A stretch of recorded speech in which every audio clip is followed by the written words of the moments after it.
ఇప్పుడు first of all zero count ఉన్న వాళ్ళని మనం రెండు విధాలుగా కేటగరైజ్ చేస్తాం.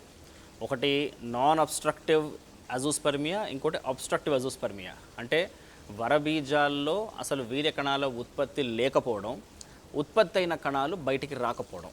సో ఈ రెండు కారణాల్లో ఏది అని మనం కనుక్కున్న తర్వాత పేషెంట్ కౌన్సిల్ చేస్తాం. ఎందుకంటే ఒకవేళ ఉత్పత్తే కనుక లేకపోతే ఆ పేషెంట్స్కి వాళ్ళ వీర్యకణం లేదు కాబట్టి డోనర్ స్పర్మ్ కానీ అడాప్షన్ కానీ వెళ్ళమని చెప్తాం మనం.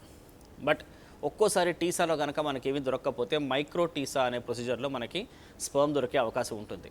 సో మైక్రో టీసా అంటే టీసా లాంటిదే, బట్ చాలా లెబోరియస్గా దాన్ని టెస్టిస్ని మొత్తాన్ని మనం ఓపెన్ చేసి మైక్రోస్కోప్ కింద చూసి ఎక్కడైతే మనకు ఆ టెస్టిస్లో స్పర్మ్స్ తయారయ్యే అవకాశం ఉంటుందో అన్న ఏరియా కనుక్కొని దాని నుంచి స్పర్మ్స్ తీసుకొని మనం ప్రిజర్వ్ చేసి ఫ్రీజ్ చేసి ఐవీఎఫ్ చేసే అవకాశం ఉంటుంది. సో ఇలాంటి పేషెంట్స్కి టీసా ద్వారా కుదరకపోతే మైక్రో టీసా ద్వారా మనం స్పర్మ్ కనుక్కుంటే కనిపెడితే కనుక ఐవీఎఫ్ చేయొచ్చు. బట్ ఒకవేళ మైక్రో టీసా కనుక కూడా మనకి స్పర్మ్ దొరకకపోతే the next option is either donor sperm or adoption.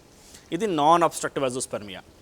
ఇలాంటి పేషెంట్స్లో కనుక ఒకవేళ వారికోసీల్ సమస్య కనుక ఉంటే మనం ఒకసారి వారికోసీల్ సర్జరీ చేసి ఒక 2-3 నెలల తర్వాత వీళ్ళ వీర్యకణాల ఉత్పత్తి ఏమన్నా మొదలైందేమో చూసి కూడా మనం మళ్ళీ నెక్స్ట్ స్టెప్కి వెళ్ళచ్చు.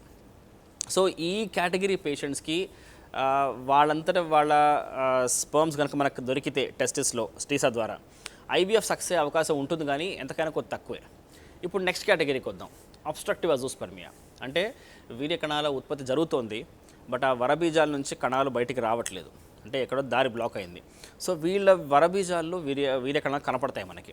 సో వీళ్ళకి ఒక్కసారి మనం నీడిల్తోని ఆస్పిరేట్ చేయగానే టెస్టిస్ నుంచి మనకి వీర్యంలో ఉన్నన్ని స్పర్మ్స్ కనపడతాయి. సో వీళ్ళకి ఖచ్చితంగా ఐవీఎఫ్ సక్సెస్ అయ్యే అవకాశం చాలా బాగుంటుంది. బట్ ఒక్కోసారి వీళ్ళు ఏం చేస్తారంటే ఈ పేషెంట్స్కి యాక్చువల్గా స్టాండర్డ్ ట్రీట్మెంట్ కూడా అదే. ఈ వీర్యకణాల